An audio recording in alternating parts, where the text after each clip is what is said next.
નમસ્કાર, આપ જોઈ રહ્યા છો નેશન પ્લસ ન્યૂઝ. હું છું આપની સાથે હિતલ ભગત.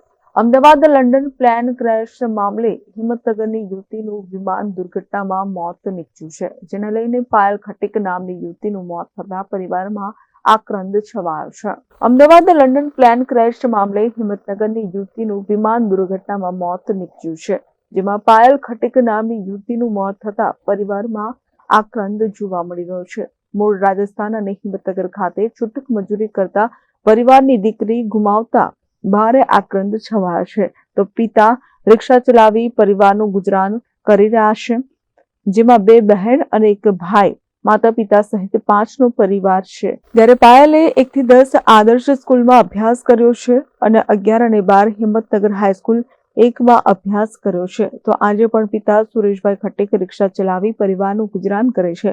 પાયલ ખટીક એમટેકના અભ્યાસ અર્થે પ્રથમવાર તેઓ લંડન જઈ રહી હતી. સવારે 10 કલાકે એરપોર્ટ પર પરિવાર પાયલને મૂકીને આવે તે પહેલા તો દુઃખના સમાચાર સામે આવ્યા હતા.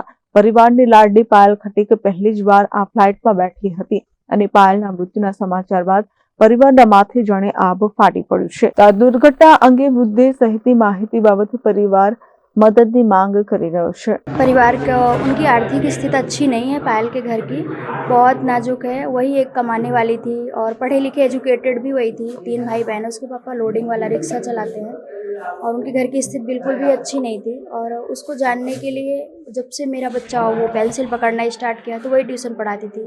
समथिंग 2019 या 20 के अप्रॉक्स अभी तक वो पढ़ा रही थी. और उसने अभी तो 10 डेज़ पहले ही उसने कोचिंग छोड़ा है. और ऐसे जानते हैं लड़की बहुत अच्छी थी, एजुकेटेड थी और वो पढ़ाई को लेके जा रही थी. और परिस्थिति कैसी है? परिवार की परिस्थिति उसकी बहुत खराब है, बिल्कुल अच्छी नहीं है. उसके पापा बोल रहे हैं ना कि वो लोडिंग वाला रिक्शा चलाते हैं. और मतलब उसकी बहन भी ऐसी है, भाई भी छोटा ही है, बहन भी छोटी है. पायल से आपका कांटेक्ट लास्ट कहाँ था? लास्ट कांटेक्ट पायल से बात हमारी वो जब कोचिंग आई थी और 1 तारीख के पहले उसने छोड़ दिया था. 30 या 31 को उसने छोड़ा था. घर आई थी तभी मेरी लास्ट टाइम बात हुई थी.